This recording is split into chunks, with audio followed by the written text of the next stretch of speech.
So I'm delighted to be joined by my good friend Peter Neuzil today. Okay. Peter, we're going to talk about FARAPULSE. Can you just tell them a little bit about who you are, first of all? I know you're very well known. My name is Peter Neuzil. I'm from Homolka Hospital in Prague. Prague is in Czechia. Say Czechia, not Czech Republic, but we are Czechia. And actually, we are from the center performing the biggest number of ablation in Czech Republic.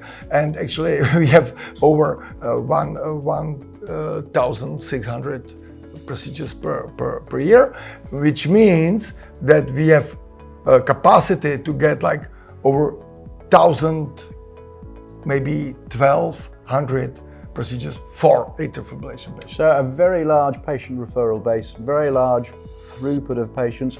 And actually, I must tell you that all this, PFA story, like since 2021, or actually even before, because actually 3 years ago, we finished the essential studies. In 2018-19, we finished our essential studies about PFA, and since that time we knew that something's happening.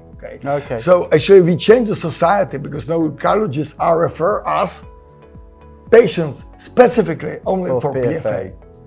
So what's the average waiting time, or what's the oh my God, it's a very bad question. Actually, it's a good question, but I have a bad answer because it's very time consuming.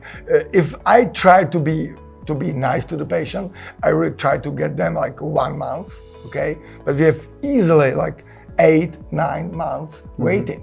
So actually, I will translate to the numbers. We are able as a Czechia to get 6,000 atrial fibrillation ablation per year. Right. But we need to get 25, maybe 30,000. So 4 times as many. So yes. Do you think PFA has a possibility for improving that? I will tell you my strategy in our EP labs. We have 3 EP labs and 1 hybrid, okay? So potentially we can use 4 labs a day, maybe 3 essentially, like 100%, and then 2 days extra, 4 labs.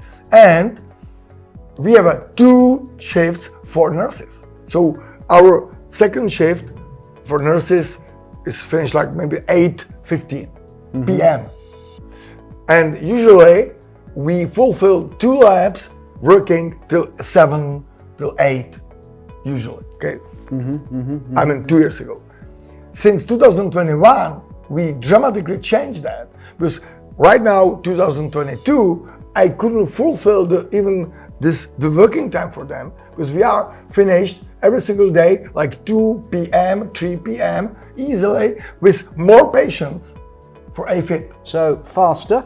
Much faster. Predictable. And it's actually for acute outcome, it's faster, and we are really not able, but we don't want to use general anesthesia. We have exceptions, because when patients like too bulky or like obese or something, so maybe predictable that will be not optimal management. So sometimes we are using general anesthesia, but it's exceptional.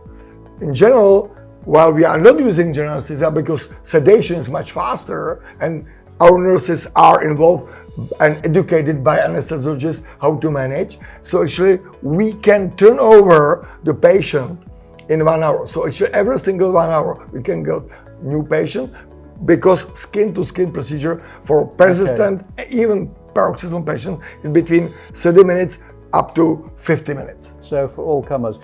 Do you use intracardiac echo in your patients? Absolutely, for all patients. And tell me why and how that works with FARAPULSE.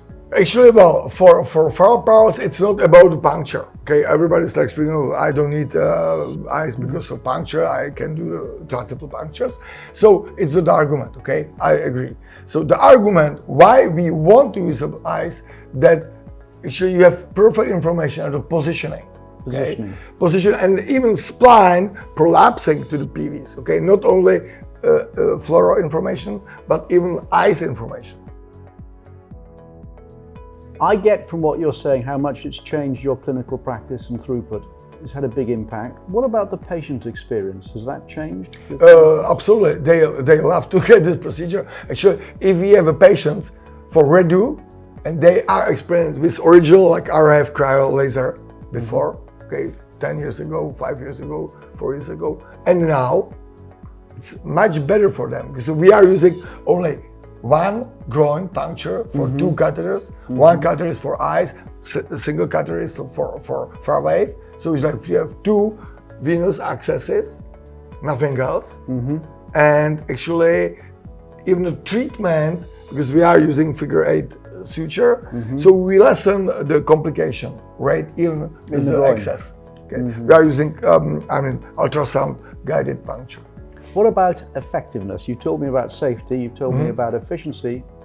How good is it in terms of... I will tell you from our clinic, it's not like study, it's our clinical data, which we analyzed last November, because we have our Czech-Slovak arithmetic conference. So comparing laser RF cryo, we reduce out of 21%